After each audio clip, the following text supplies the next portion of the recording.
When it comes to the variety of yokai presented in Inuyasha and Yashahime, there are a few which stand out to me. Obviously, we have things like spiders, dogs, and tanuki, which get brought up time and time again. But there's one other type of yokai which shows up more often than nearly any other, and these are the Moth Yokai. So let's talk about them today, as well as their real-world history and mythology. If you like these dives into some of the characters and lore of Inuyasha, be sure to leave a like and subscribe to the channel for more. You can also, of course, check out the links down below in the description for my Twitter, my Instagram, my Patreon, and my Discord if you want to support the channel a little bit extra or be more active in the community. With that said, let's talk about some Moth Yokai in Inuyasha. Obviously, the first movie was full of them, with Minomaru, Hyoga, Hari, and Ruri all being moth demons. Simply giving the role of Toga's rival to Hyoga and Minomaru automatically raises their prestige in the series. When we look at the other rivals of Toga, we have things like Kiremaru based on the mythical Chilin.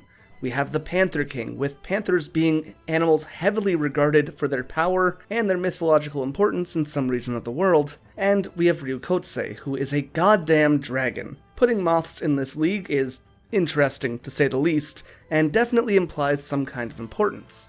For those who missed the first movie or need a refresher, basically this is a line of moth demons which inherit the powers of their ancestors to become stronger and stronger with each generation, with the movie showing Minomaru becoming the next Lord Hyoga, gaining abilities like summoning demons, shooting lasers, and becoming massive in size. As I mentioned, we also have the attendants Ruri and Hari, with Hari being able to effectively hypnotize others, like Kagome or Kirara, and Ruri being able to copy other people's abilities, mimicking Moroku's wind tunnel, for example. An interesting theme among all of the moths in this movie was the lack of reliance on themselves, often relying on powers or strengths of other people.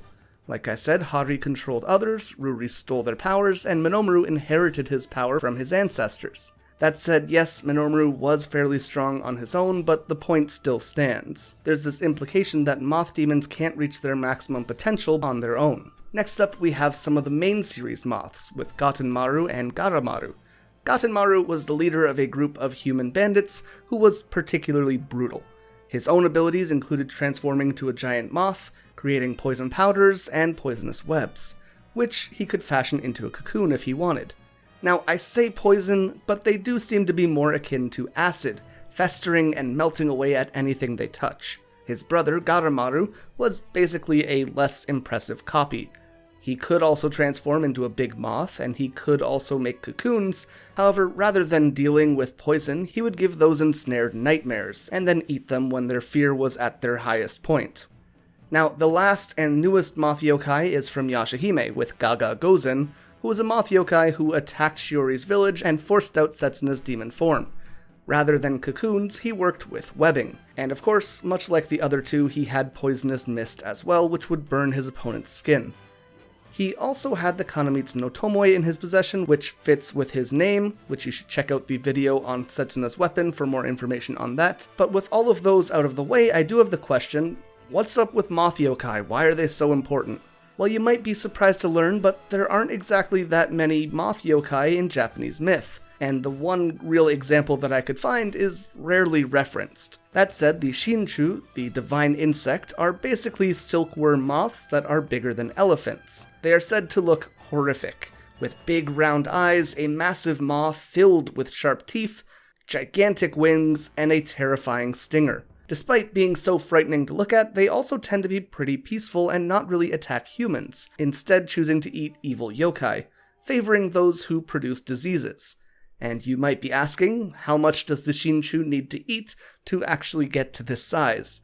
Well, the story goes that it must eat over 3,000 demons every single day, which, damn. It is also kind of reflected in the main series and Yashahime, as most moth yokai are often seen having massive appetites wanting to eat other demons, other villagers, or just Hanyo. Seemingly, they'll eat just about anything.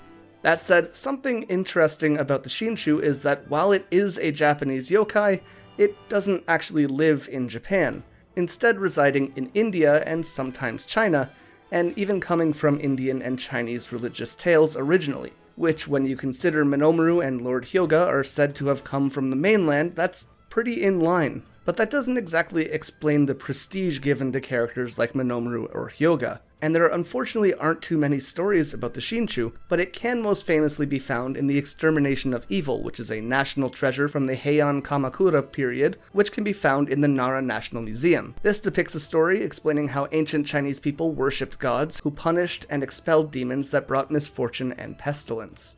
These 5 paintings showed 5 benevolent gods: Tenkei, Sendan Kendatsuba, Shoki, Bishamonten, and of course, Shinshu.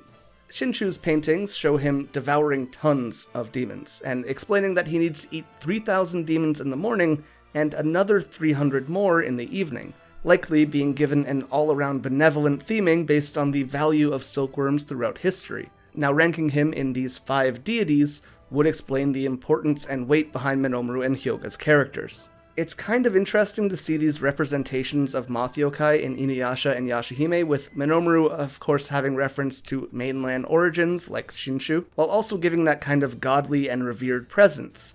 Not exactly fitting the benevolent vibe though. And on the other hand, we have Gatenmaru, Garamaru, and Gaga Gozen, all showing a hunger that Shinshu is famous for. Ironically, with the Shinshu fending off diseases and evil, while most of these demons being able to deal poison, or poisoning the minds of the opponents. And I gotta say, I do like when they use yokai to show the opposition of what their origin comes from. It's a really cool dynamic. But that is where we're going to end this one. Hope you guys enjoyed learning about the Shinshu, as well as talking about the Moth Yokai in Inuyasha and Yashahime. Let me know which one of these is your favorite. I, of course, have a pretty big soft spot for Minomaru, but I might like Hari and Ruri a little bit more than him. I think they're really fun characters, and Minomaru kind of turns into an Unga Boonga character, which not always my favorite. But like I said, let me know your favorites down below. Thank you guys so much for watching, I hope you enjoyed, and if you did, remember to leave a like and subscribe for more anime content in the future. If you missed my video covering the first episode of Joran, please go check that one out. I think it's an anime that people who like Inuyasha will definitely enjoy, so hopefully we can all watch that together. And of course, you can check out the description for my Discord, my Patreon, and all that fun stuff.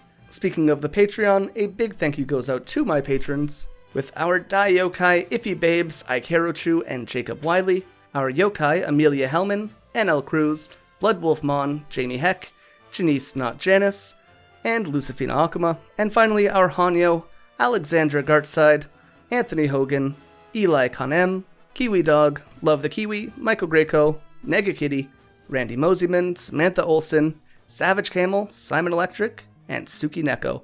Thank you guys so much for watching, and until next time, remember to stay excellent.